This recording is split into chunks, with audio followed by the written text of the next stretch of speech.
Yeah, it says it is. There we go. Okay, Welcome. cool. Welcome. This is Lucas coming to you from Salt Lake, and we have Brittany. Did I say your name right? Yeah. Yep, Brittany Okay, Galland. Brittany Galland here. Gallant. See, I can never. I am so bad with that. Anyways, welcome. What are we going to talk about today? I was thinking we could talk about Existential Kink. It's a book that I'm reading right now. And it's all about like the patterns that we keep repeating and why we secretly like them, and this desire to like even the bad shit that goes on in our life, we secretly like it, and that's why Yeah. we keep experiencing it. So Oh, I'm excited. This is going to be yeah. good. It's going to be good. That's why I've been waiting for, because there's a lot of people out there that are into spirituality, but they don't really. There's some that dig too deep, and there's some that just know enough to kind of give you a different aspect of how energy works. So thank you for taking time out and doing this little. I don't know what I even call it. It's not even like an interview. It's just like back and forth. So I listen. Go ahead. You got it. You got the video. Yeah, so it's all kind of based around Carl Jung's psychology and shadow work. So that's kind of a buzzword that's been happening for the last 5 years or so. Shadow work, you hear it all the time, like, I have shadow work to do, I'm doing shadow work. And Yeah, I've it's heard that a lot too recently. I'm like, where's all the shadows coming from? right. And I think that what's important to know about shadow work is that it's not just like this like bad shit that goes on in your life, and you're like, or traumas, people want to associate it heavily with trauma. And Right, that is a part of shadow work, but like the shadow of you is your unconscious, what you are not aware of in right, your being. So you've got ego, which is also not bad, and people talk about killing the ego all the time. But the ego is what we use to navigate our outer world. It's how I interact with you. It's how you interact with me. It's how we right, show up in business, in public, with people that, we socialize with, our ego. right. And so if we think about our ego as our conscious and what we are aware of and how we present, then our shadow is our unconscious and what comes through and has been repressed. So, Nice. yeah. That's good. I like how you put that. That's really, I like that. Yeah. Sweet. So, um I think a lot of times we repress not just bad things, but we also are repressing like the things that we want to manifest the most a lot. Mhm. And why we're repressing them is because we don't want to experience the all of the things that come with it. So we've got Ah, this shadow aspect in us that's like, listen, I'm protecting you from getting this thing because you've gone through all this shit before and you don't want to go through it again. I promise you. right. And so I'm going to create ways to protect you. And that's when those behaviors come through that um, our shadow thinks is protecting our ego. Oh, And gotcha. Okay. That makes a lot of sense. yeah, Dang. yeah. Because you ever heard of new moon intention rituals or done anything like that before? Tell me more. I don't think I'm familiar. Okay, so every new moon, I like to write down my intentions as if they've happened, and then I burn it on the new moon. And this is what I was told by my Reiki master. And she was like, so when you write this stuff down, you can't mess yourself up in the head about questioning what it is you wrote. You can't, because what'll happen the universe puts you in a place that sometimes is a little weird and a little bit awkward and hard to manage through. But at the same token, it teaches you how to sharpen new tools and new skills that can get you through that if you're aware. I think the biggest thing is awareness. A lot of us don't know. We're walking around not knowing why we act the way we do because it's, some of us don't act the way we think we should be, as far as like being decent. There's a lot of, I don't know, it's crazy. But anyways, sorry to interrupt. Just thought I'd talk about that a little bit. That was the biggest key to that was you cannot question your intention. Yeah. So how does one do that when we got such a complex mind, because the mind runs 24/7, so. Right. I know. And I think that's a great question, and maybe we can explore that a little more, but specifically talking about when our shadow comes through. So Mhm. let's talk more. Okay. I'm trying to think of an example of some shadow work that I have recently done. Um, as I'm doing the book, I'm like, I've been doing it. Your mind goes blank. It's like, ah. I know. You put yourself on the spot. There you Yeah. go. That's the complex brain I'm talking about. It's like, what? Yeah. Okay. So let's talk about a pattern that I recognize in my life. One pattern that comes up for me is not being trustworthy of my teenager. That's and that's a big one for me right now. Hmm. Um, I'm like helicopter momming and Oh, gotcha. Yeah. like, tell me where you're going to be. And I'm doing a lot of projecting. And Mm. Yeah. um cuz I had let Vegas, my child, they go by they them. Um Hmm. I let them stay after school one day, but I got there early after school cuz my friends' kids also go there, so we were chatting and I saw Vegas leave the school Uh-oh. and go with friends. And Mm. so my first thought and my first reactions are, oh, hell no. Like, Right. you will not be this delinquent teenager. I bet you're going to smoke weed. And like, How old is where are she? you going? How old is she? They are 14. 14. Oh, shit. Okay. Yeah, yeah, yeah. Okay. Yeah. Yep. I remember that age. Yeah.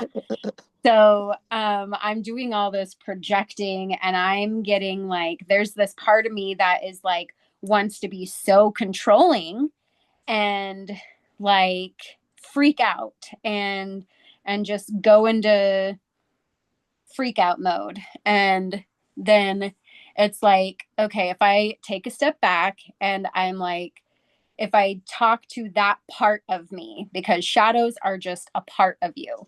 You can Right. tell when you're dealing with shadow, when you're like, there's a part of me that feels this way and a part of me that feels that way. Like one Hmm. is generally going to be ego and one is generally going to be shadow.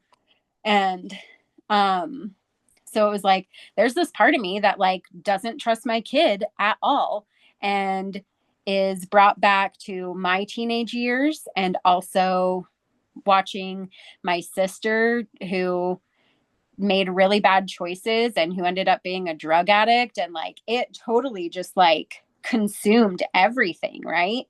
So it kind of influenced the way you were feeling about it a little bit. Yeah, I can see that. Yeah. Yeah. And so I actually I overreacted because that's what this shadow part of me likes to do is to Right. overreact. And so me and my best friend went and followed Vegas to the gas station. And I'm kind of just observing and I'm kind of calming down as we're doing this. And I was just like, all this kid wants is to hang out with their friends and go get a Slurpee at the gas station. Because right Whew. after, Thank yeah, God. yeah, because like right after they walked back to the school and we had a chat about it when they got back, and I was like, you didn't tell me what was happening. And Vegas was like, well, I didn't think it would be that big of a deal. I thought like you were cool with me hanging out with my friends. And then oh, my dog's barking, sorry. All um good. so then I'm realizing like, oh, my kid trusts me, and I was not trusting of my kid because I've got this shadow part that was trying to protect my child from making decisions that I had made, Right. and trying to protect them from harm. Right. And I didn't want my child to be like me, and I didn't want to be like my mom and allow those things to happen, or Mm. not pay attention to my child. And you know what I mean? Right. Yeah. Yeah. Because that So, happens really quick. Once the attention's gone, we kind of choose where we want to go after that. Like, I'm not getting what I need here, so I'm going to move on and just start doing whatever. Yep. That was me. So and true. the cool part about existential kink is like the whole thing is about, well, so far I have not finished the book, so like if I am only giving partial information, it's because I've only read about halfway. But Right. um part of it is just to like welcome that shadow in and like have a conversation with that part, and just be like, it's okay that I feel this way. Because Yeah. if we sit there and we shame ourselves about our shadow and our past, then Oh, we're yeah. just repressing it further and pushing it down further, so that next time it blows up even bigger and Right. it makes a bigger deal. But your if your consciousness, if your ego can accept that shadow part of you and be like, okay, like I see you, this is a part of how you're protecting me, then it doesn't make it as bad. And so one of the Carl Jung quotes is, um, until you make the unconscious conscious, it will direct your life and you will call it fate. Ah, wow. That's pretty Yeah. profound. Wow. Yeah. Huh. So until you bring forth those big things that happen, then you're just going to be like, well, this always happens to me. My kid always disobeys me, and I'm always sure that they're going off and doing bad things, and that's just the way it is. That's how I am. That's how this relationship is. And you just Mm. accept it and call it fate. And but until you bring it forward and talk with it and deal with it, that's how you're going to feel about it. All the time. Yeah. Yep. Wow. Yeah. That's some that's some really good points in just that small a time about the book. I'm like, I need to read this book now. Right. Well, and so there is a sexual part of this book, like, Oh, well, I kind of figured as much. right? It's part of life, right? Yeah. I get it. So it talks about like we love to feel we love to feel lesser than. We love to feel frustrated. We love to feel dirty. We love to feel whatever negative. We love to Mm. feel helpless. That's a big one, Oh, yeah, yeah. like Hmm. subs and or doms. We love to feel in control. Right, And um so a big part of the book is actually reveling in how the feelings serve you. right, So like, and it says like getting off on those negative feelings, like, right. okay, well, how does this serve me? Well, because secretly I desire the need for control, so I'm going to get off on the need for control. And Gotcha. that helps you integrate and make it okay, if we can Uh, think of it as a kink. So it's very interesting. uh, that is, wow. Yeah, I like it. I like that. That Yeah. makes a lot of sense too, actually. Yeah. We're doing it for a book club in my Sacred Intuition Society. So every Tuesday we've been getting on a Zoom. So if you pick up the book, like you're more than welcome to join our book club. It's open to everybody. So Oh, that'd be cool. I'd be down for that. yeah. Where can I find the book? I just bought mine on Amazon and it was like I think 15 bucks, 19 bucks, something like that. Cool. Or Okay, you I'll do that. I'll yeah, join you guys. I ain't got nothing else to do. right? It's Yeah. it's a good book. So and we do our book club on Zoom, so you don't have to like go anywhere or do I anything know special. technology at its finest. Yeah, yeah, So for much real. easier. Right? Because everybody's always worried about what their house looks like for one. Like, sorry, yeah, how many times have you heard, sorry, it's a mess? You know, it's just like, You can see okay. this much of my I house. know, it's like, this part's clean. It's all good here. Exactly. That's so funny. Oh my gosh. Oh, so So what have what's you been what oh have you been doing as far as any kind of on a energy level, what do you like to do the most, like an exercise you do? Do you um have one, or what's your favorite, or right now because I'm focused on existential kink, it is like shadow work and it's kind of a funny little ritual, but like when I find myself getting worked up over something, I'll be Mhm. like, ooh, I love to feel frustrated. When I'm frustrated, it I get to have this big blow up and it's this big relief and like it just like so I like kind of play with it. So Yeah, that's my favorite interesting. thing to be doing right now. Like, okay, so I quit vaping using existential kink, Oh shit. Okay. right? Because every time I would pick up my vape, I go, I love vaping. It makes me feel so relaxed and so like I just love taking that hit and like getting the dopamine rush and just feeling so relaxed and like Yeah, I love you vape and it it helped me stop vaping like that's so great. right That's what a because concept. you're not like we have this rebel in us where we feel like we have to like be doing something against what our subconscious wants us to be doing. And so by like saying like, hey, it's okay that I love vaping. That's all right. Right. Then I'm Yeah. not like consciously like I'm rebelling against vaping because Right. it's that Alan Watts the paradox. What does he say? Oh shit. I'm going to butcher it, but it's like when you're focused um on not wanting something or Hmm. not doing something, you're actually calling it into existence because you're Right. just thinking about it, right? Like Hmm. you can't avoid it. Right. It's so that. Yep, that explains a lot. Yeah. Looking at So it from that view, that's like, yeah. I'm like, oh, no wonder why I'm here. Yeah. Yeah. I'm trying to Crazy. rebel so hard that it's getting me right where I don't want to be. Right, exactly. I know I lost focus. Last summer I was playing in like three different music projects and we play all the open mics in Ogden, and I stopped taking care of me. Like the music side of me, the creative side was flowing really good, but like I neglected other parts of me.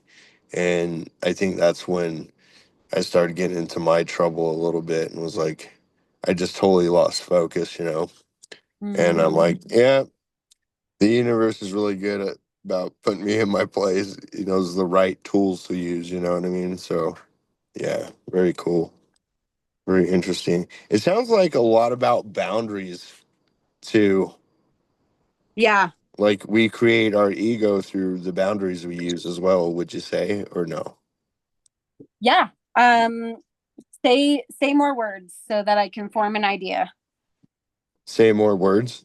Yeah.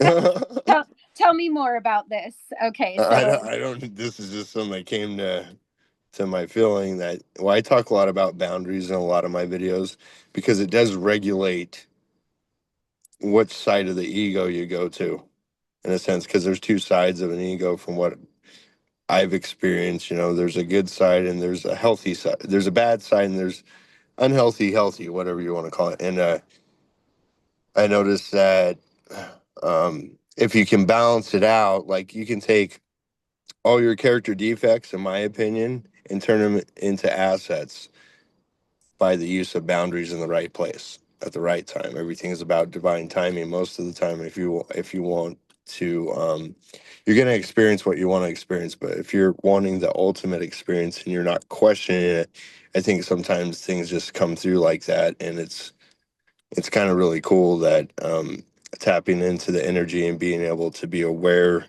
of that shadow that you're it's on the fence. It's either gonna come up or you're gonna deal with it, one of the two, and see where it goes. So I've had a lot of moments like that. I work with truckers all day, so let me tell you what, when they come in and they want what they want when they want and they're not nice about it, I just have to kind of take a moment, look at the bigger picture, and understand I'm right where I'm supposed to be right now. And this is this is all trials of life. How are you going to get through it? How's your reaction going to be? Is it going to serve you? Is it going to serve the other person? Um, and I have to draw huge boundaries in order to maintain at least a little bit of self-respect for myself. Yeah. Because if I start letting people walk on me or talk a certain way, they're going to think it's okay if I don't draw boundaries right away. And a lot of people, I don't know, there's a large group of people that tend to just allow things like that to happen. And I don't know, and I've thought about it before too. It was like, what if that's their kink, you know? Maybe they like being talked to like that. And it's really weird because I've been with people and known people like that. Like if you didn't talk to them rude, they would just be rude. Like, I don't know, it was weird. It was so weird. I'm like, wow, I really don't resonate with any of that. So I, Yeah. I'm too young or too, I'm much wiser than I once was in knowing that words do have an impact. And a certain someone used to tell me words are spells, so be careful what you say. And, it's really cool to, I don't know, it seems just like a lot of acceptance with the processes that we go through. It's just, how are we going to accept what we're going through at this moment in time and just be okay with walking through it? Yeah, and I think that boundaries are a way to interact with other people, that our egos do use boundaries to kind of help navigate the shadow in the moment. Right. Like, Right. In the moment, exactly. yeah, because you later, the shadow work is very much an inner work and a very mental, like you go in and or you journal it out, but Right. like a boundary is a good way for, it's like the bridge between the ego and the shadow to Definitely.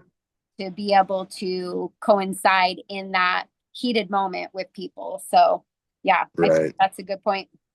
Heck yeah, that's amazing. Yeah, I like it a lot. I like it a lot. So do you do readings? Yeah, I do tarot readings. I do um inner alignment sessions, which actually is a lot of shadow work and like parts work. Oh, Uh, nice. I do Reiki. I don't know what I do, but I can do it. Nice. I like that answer. I've made spells for people. Yeah, I do lots of things. I Yeah. Well, have you ever might seem like a weird question. Have you ever cursed someone before? Oh yeah. Okay, so it's not such a weird question. You're like, "Oh yeah, it happens." Yeah. Well, I believe in karma, and to me that's what a curse is. And Right. if if someone has harmed me and I reflect that back onto them, that's a curse to me. So yeah, Okay. Yeah. Yep. like Wow. they basically curse themselves. Well, yeah, and that's how it always is too. Um, have you ever heard of maybe so say like you're getting cursed, and so you like put up this shield. I've been told that so like if the intentions by the person doing the curse are of ill-willed um intentions not put out there to help but hurt, does that curse come back to them, do you think?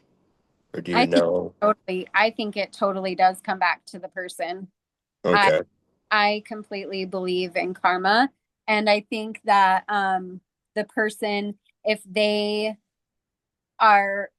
accept that curse, then it can harm them for sure. Okay.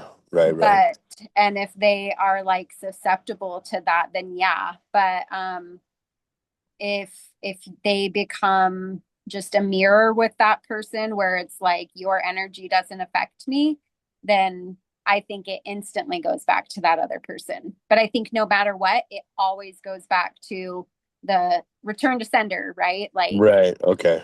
That's whoever what I thought too. planning to cause harm. Um, but I think cursing, like, I think what we're talking about here might be two different things. Well, I know you're probably talking about like you could curse somebody in everyday life, just by, yeah, definitely. I think, yeah, I was talking more like on a different level because I've been shown a couple of times like some rituals that deal with where you could use entities as curses and stuff like that, and have known people to do that, and their lives end up like really crappy, because of that intention they put out to somebody. And when they're working with, say, different entities or always working with them, and it becomes like a lifestyle, because all this is usually is a lifestyle. It depends on how deep and where you want to go with it. But I felt like I don't know, it's just weird because I'm like, I don't get like the whole I'm gonna curse you and throw out who, when I have a problem with somebody, I just want to leave the situation, you know. Ultimately, I don't care about confrontation usually with people that I have an issue with, but when they're spiritually attacking you and it's them, it's like, how do you react towards that? Because my mind, like, I'll be safe as far as like being cursed at or whatever is concerned, but I feel like my mind still like takes me to a spot. It's like quite. It starts to make me question what I'm doing. Well, if you don't believe you can be cursed, then You you won't be cursed. can't be cursed. Yeah. Okay, well that's easy then. Here, here, good one. I thought I was in danger for a minute. No, only if you believe you are. Yeah, pretty safe. Pretty safe. Well, cool. Yeah, I want to get that book Yeah, and join but you guys because that's something I've never been in a book club. That's different. Yeah. yeah, it's so fun. It is a bunch of women right now, so well, Josh is reading it too, but so maybe you joining will help him join too. Oh, so he's reading it, but he's not like going on the chats Yeah, and be like, "Come on, man." I'll message him and be like, "Come on, let's do this book club, bro. You never done it. I've never done it. It'd be a new adventure." Plus, I ain't seen him in so long. right. It's Yeah, crazy. I think he just walked in the door. So, Of course. yeah. Well, hey, thanks for the interview, and yeah, I'm looking forward to the book club. Yeah, that was fun. Thanks, Dave. We'll talk at you Thanks. later then. All right. Namaste. You too. Bye. Bye.